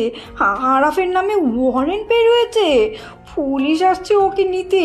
টিভিতে জানি কী সব দেখাচ্ছে। ও নাকি টাকা চুরি করেছে। মিথ্যে কথা, সব মিথ্যে। আমার স্বামী কোনো অন্যায় করতে পারে না। আমি বিশ্বাস করি না শিহাব ভাইয়া এসব করিয়েছে, তাই না? ঠিক সেই মুহূর্তে সিঁড়ি দিয়ে আরাফ নেমে এলো। তার পরনে অফিসের সেই ফর্মাল শার্ট প্যান্ট, কিন্তু টাইটা খোলা। গলার উপরের বোতামটা ছেঁড়া। তাকে খুব ক্লান্ত আর বিধ্বস্ত দেখাচ্ছে, কিন্তু তার চোখের দৃষ্টি শান্ত ধীর। সে সোজা এসে মায়ের পায়ের কাছে বসলো। মা, তুমি চিন্তা করো না। আমি নির্দোষ। এটা একটা ষড়যন্ত্র। আমি খুব তাড়াতাড়ি ফিরে আসব। তুমি শুধু নিজের শরীরের যত্ন নিও। ওরা তোকে কোথায় নিয়ে যাবে বাবা? আমি তোকে যেতে দেব না। তুই তো কোনোদিন একটা মিথ্যে কথাও বলিসনি। তুই কেন জেলের ভাত খাবি? মা, সত্যের পথ একটু কঠিন হয়, কিন্তু সত্যের জয় হবেই। দোয়া করো যেন আমি শিহাবের মুখোশটা খুলে দিতে পারি। আরাফ উঠে দাঁড়ালো। সে তাকালো তুলির দিকে। তুলি দাঁড়িয়ে আছে দরজার কাছে। তার চোখ দিয়ে অঝরে পানি পড়ছে, কিন্তু সে শব্দ করছে না। আরাফ ধীর পায়ে তুলির কাছে গেল। সে হাত বাড়িয়ে তুলির চোখের পানি মুছিয়ে দিল। তুলির গাল আরাফের হাতের স্পর্শে কেঁপে উঠল। কি হলো পিচ্ছি? কাঁদছো কেন? আমি তো মরে যাইনি। আপনি কোথাও যাবেন না। ওরা আপনাকে নিয়ে গেলে আমি মরে যাব। আমি বাঁচবো না আপনাকে ছাড়া। কাল রাতেই তো বললেন আমাকে ছেড়ে থাকবেন না। ছি, এমন কথা বলতে নেই। তুমি না আমার শক্তি। তুমি ভেঙে পড়লে আমি লড়বো কি করে? শোনো তুলি, এই বাড়ি, মা বাবা সব এখন তোমার দায়িত্বে। আমি ফিরে না আসা পর্যন্ত তুমি এই বাড়ির অভিভাবক। পারবে না দায়িত্ব নিতে? আমি কিচ্ছু চাই না, আমি শুধু আপনাকে চাই। আমি আপনার সাথে যাব। পাবে, আমাকেই পাবে। আমি কথা দিচ্ছি আমি ফিরব, কিন্তু এখন আমাকে যেতে হবে। আইনের প্রতি শ্রদ্ধা রাখা আমাদের কর্তব্য। বাইরে সাইরেনের শব্দ শোনা গেল। পুলিশের জিপ এসে থামলো গেটে।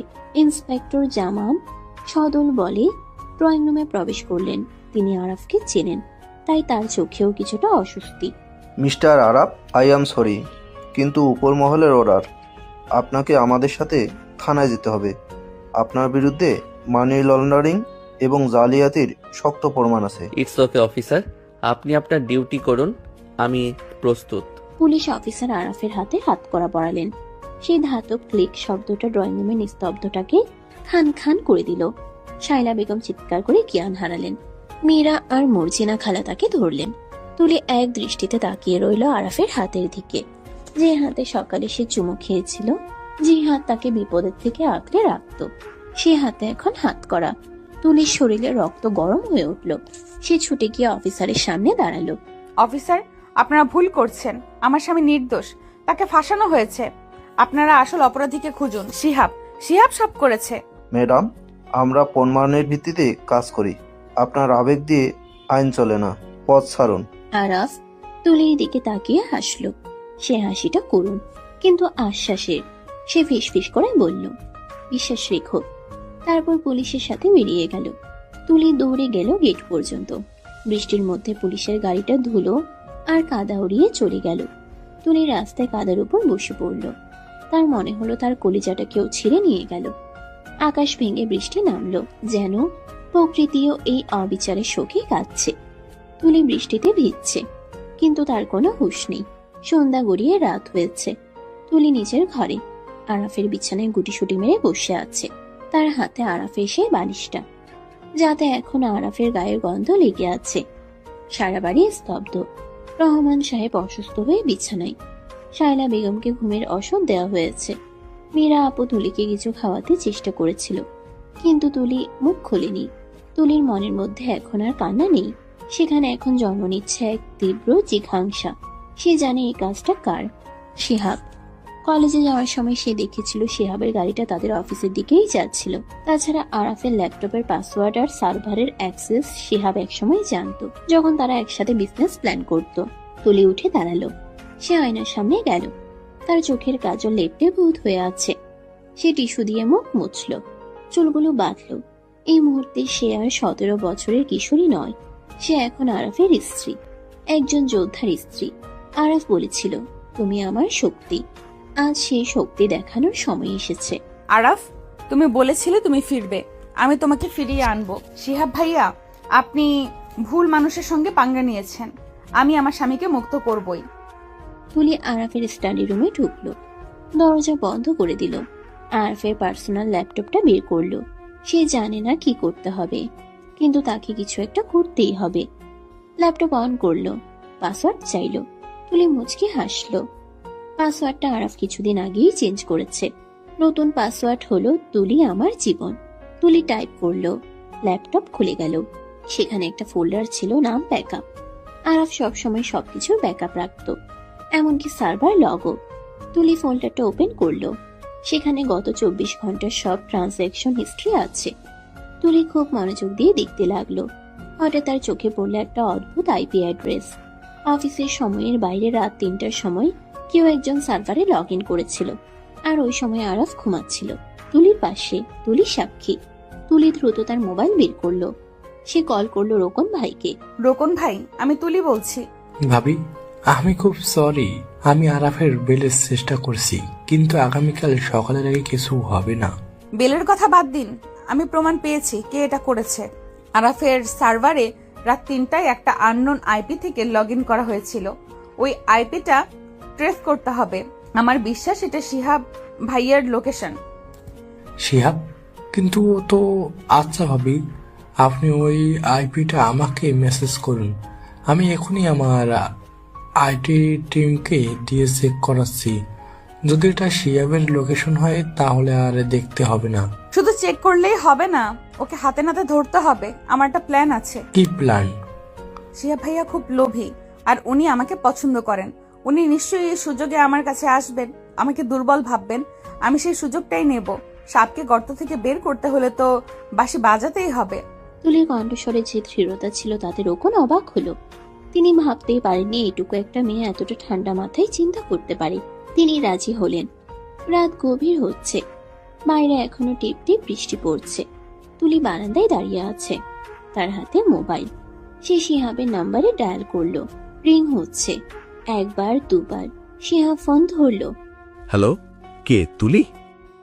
শিহাব ভাইয়া, আমি খুব বিপদে পড়েছি। কি হয়েছে সুইটহার্ট? আরাফের জন্য খুব মন খারাপ? আমি তো আগেই বলেছিলাম ও ক্রিমিনাল। আমি বুঝতে পারিনি ভাইয়া, পুলিশ যখন ওকে নিয়ে গেল আমি খুব ভয় পেয়েছি। আমার মনে হচ্ছে পুলিশ আমাকেও ধরবে। আপনি প্লিজ আসুন, আমাকে বাঁচান। আমি এই বাড়িতে থাকতে চাই না। আপনি যা বলবেন আমি তাই করব। আমি জানতাম তুমি শেষ পর্যন্ত আমার কাছেই আসবে। ভয় নেই, আমি আসছি। আধ ঘন্টার মধ্যে আসছি। তুমি তৈরি থেকো, পিছনের গেটটা খোলা রেখো। ঠিক আছে ভাইয়া, তাড়াতাড়ি আসুন। ফোন রেখে তুলি চোখের পানি মুছল। তার ঠোঁটের কোণে এক রহস্যময়ী হাসি। সে মনে মনে বলল, এসো শিহাব ভাইয়া, তোমার জন্য সারপ্রাইজ অপেক্ষা করছে। তুলি আবার রোকন ভাইকে মেসেজ দিল। মাছ টোপ গিলেছে, আপনারা পুলিশ নিয়ে পজিশন নিন। সেদিন রাতে আরাফ ছিল জেলের ঠান্ডা মেঝেতে, আর তুলি ছিল এক গভীর ষড়যন্ত্রের মোকাবিলায়। তাদের দুজনের শরীর আলাদা থাকলেও আত্মা এক হয়ে লড়াই করছিল। ভালোবাসার শক্তি যে কত প্রবল হতে পারে তা হয়তো আজ রাতে প্রমাণ করবে। তুলি জানতো আগামীকাল সূর্য ওঠার আগেই তাকে জিততে হবে, কারণ তার আরাফ অপেক্ষা করছে। ঘড়ির কাঁটা রাত দুটোর ঘর ছুঁই ছুঁই। বাইরের তুমুল বৃষ্টি এখন থেমে গেছে, কিন্তু বাতাসের শস্য শব্দ এখনো থামেনি। ড্রয়িং রুমের সব বাতি নেভানো, শুধু কোণার একটা নীল রঙের ল্যাম্পশেড জ্বলছে। সেই মৃদু নীল আলোয় সোফায় গুটিসুটি মেরে বসে আছে তুলি। তার শরীরটা কাঁপছে, তবে শীতে নয়, চরম উত্তেজনায়।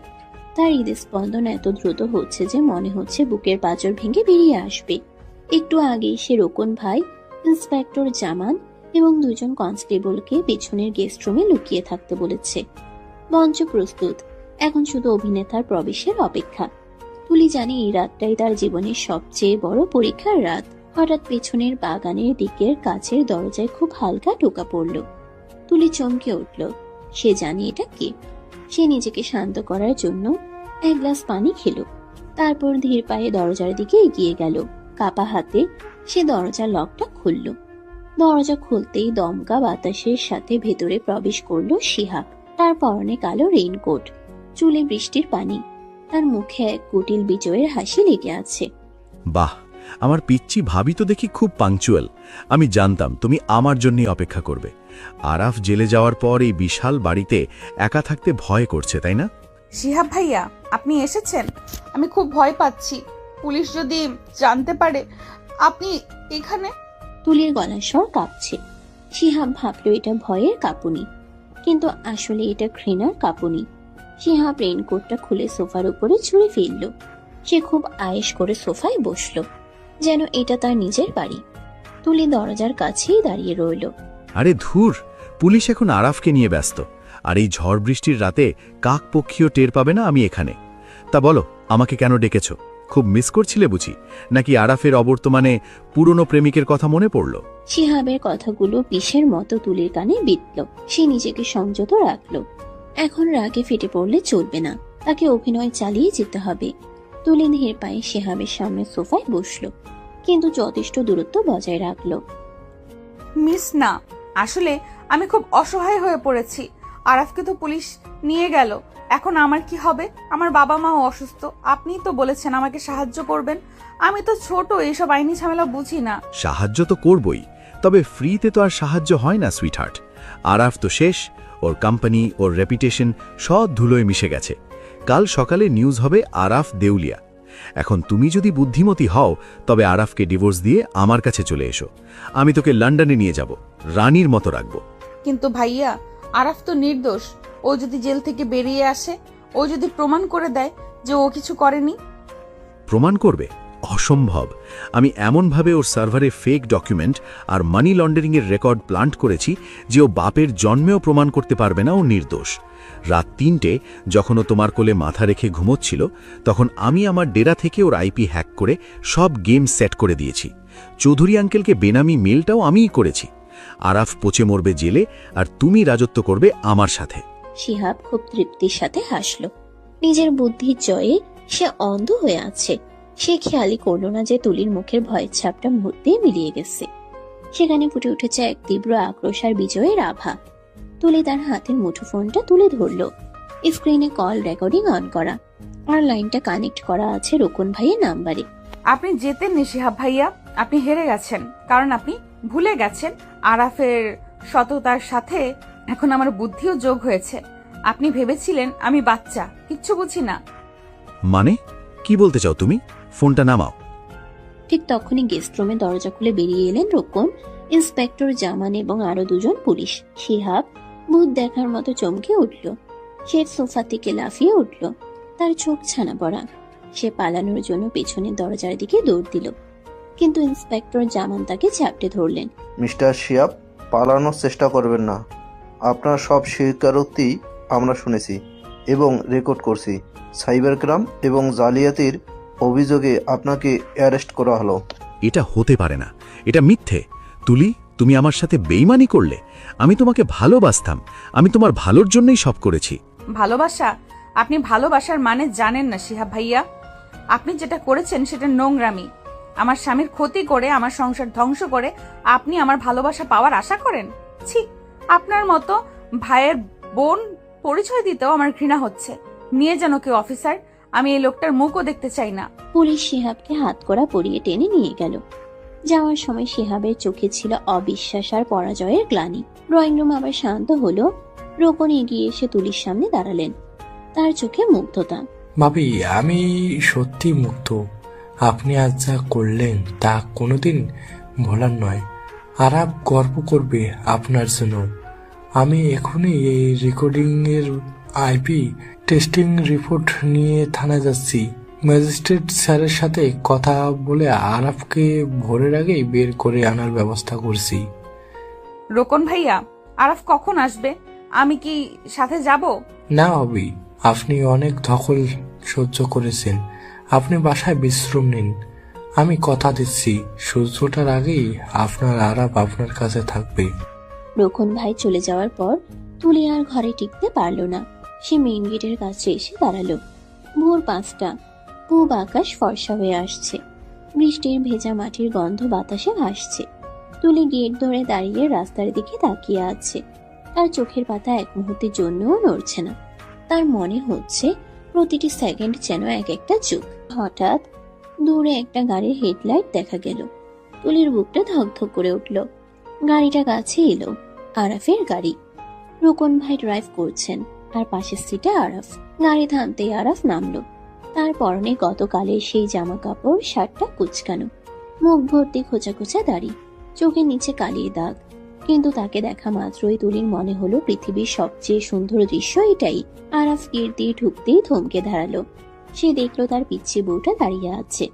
তুলির চুলগুলো বাতাসে উঠছে, চোখে জল, কিন্তু মুখে এক অদ্ভুত প্রশান্তি। আরাফ তার 2 হাত বাড়িয়ে দিল। তুলি আর অপেক্ষা করলো না, সে দৌড়ে গিয়ে সোজা আরাফের বুকে ঝাঁপিয়ে পড়ল। আরাফ টান সামলাতে না পেরে 2 পা পিছিয়ে গেল। তারপর শক্ত করে জড়িয়ে ধরলো তুলিকে। তুলি আরাফের শার্ট খামচে ধরে হাওমাও করে কাঁদতে লাগলো। এই কান্না কষ্টের নয়, এই কান্না ফিরে পাওয়ার আনন্দের। আরে পাগল মেয়ে, এত কাঁদছো কেন? আমি তো ফিরে এসেছি, বলেছিলাম না আমি ফিরবো।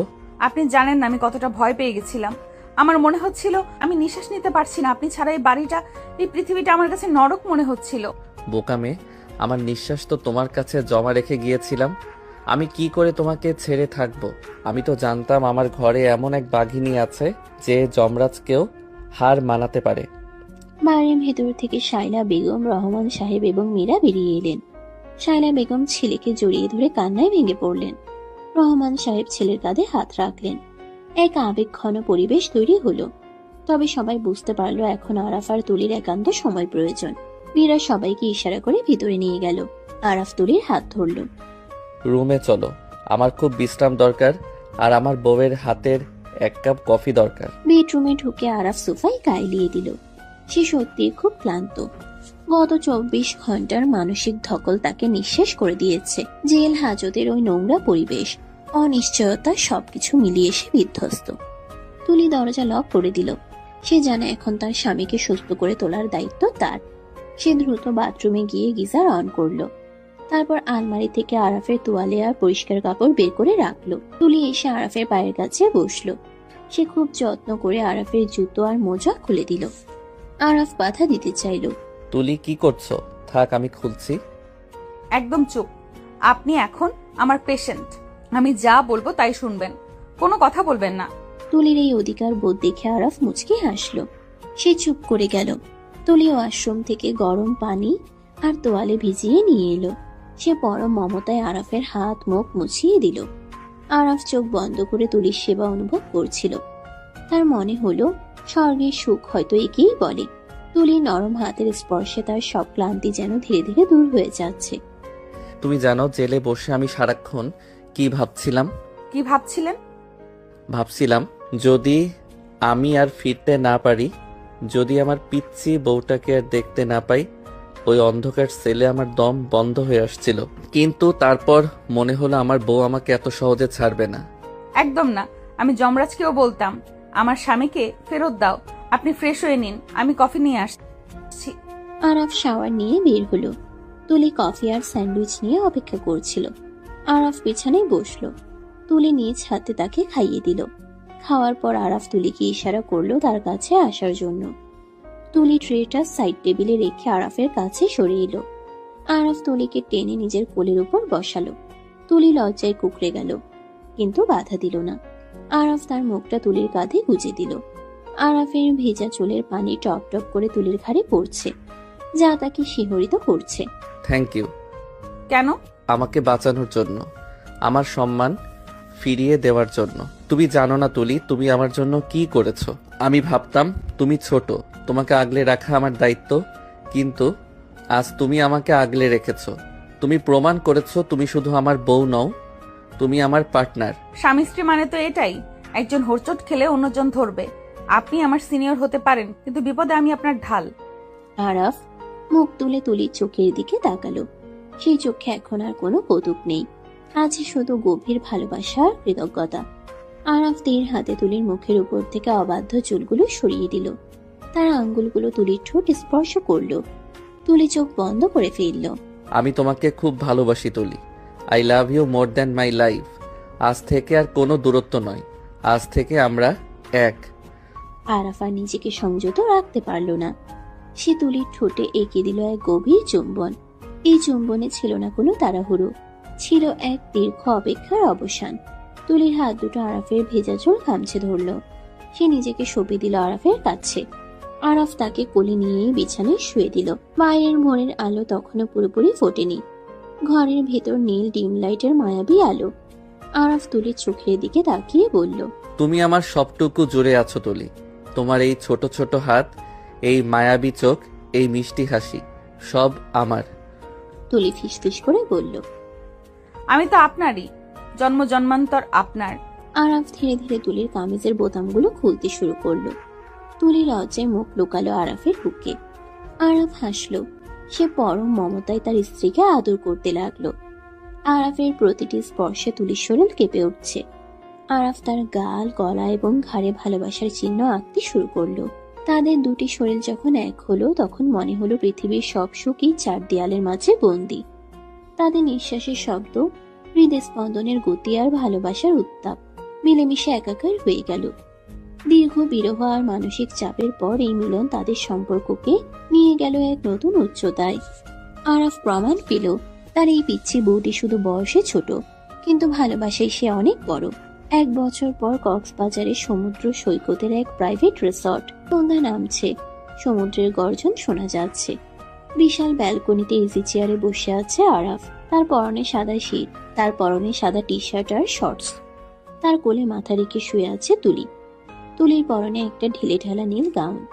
তার শরীর এখন ভারী, সে 7 মাসের অন্তঃসত্ত্বা। সমুদ্রের বাতাস এসে তুলির চুলে বিলি কাটছে। আরাফ এক হাত দিয়ে তুলির চুলে হাত বুলিয়ে দিচ্ছে, আর অন্য হাতটা আলতো করে রাখা তুলির স্ফীত পেটের উপর। শরীর খারাপ লাগছে না তো? ঠান্ডা লাগছে? ভেতরে যাবে? না, খুব ভালো লাগছে। সমুদ্র আমার খুব প্রিয়, আর সাথে যদি প্রিয় মানুষটা থাকে তাহলে তো কথাই নেই। আর আমাদের এই নতুন মেহমান, সে কি বলছে? লাথি দিচ্ছে নাকি? ও তো বাবার মতোই হয়েছে, সারাক্ষণ ছটফট করে, মনে হয় এখনই ফুটবল খেলতে নামবে। একটু আগে তো পেটে রীতিমতো ভূমিকম্প হচ্ছিল। বাবার মতো হলে তো ভালোই, স্ট্রং হবে। কিন্তু যদি মায়ের মতো হয়? মায়ের মতো হলে কি খারাপ? একদম না। যদি মেয়ে হয়, আর সে যদি তোমার মতো দেখতে হয়, তোমার মতো চঞ্চল হয়, তাহলে আমি হব পৃথিবীর সবচেয়ে সুখী বাবা। আমি চাই একটা ছোট্ট তুলি আসুক আমাদের জীবনে, যে আমাকে বাবা বলে ডাকবে আর তোমাকে জ্বালাবে। আর যদি ছেলে হয়? তাহলে সে হবে তার মায়ের বডিগার্ড, যেমন আমি তোমার বডিগার্ড।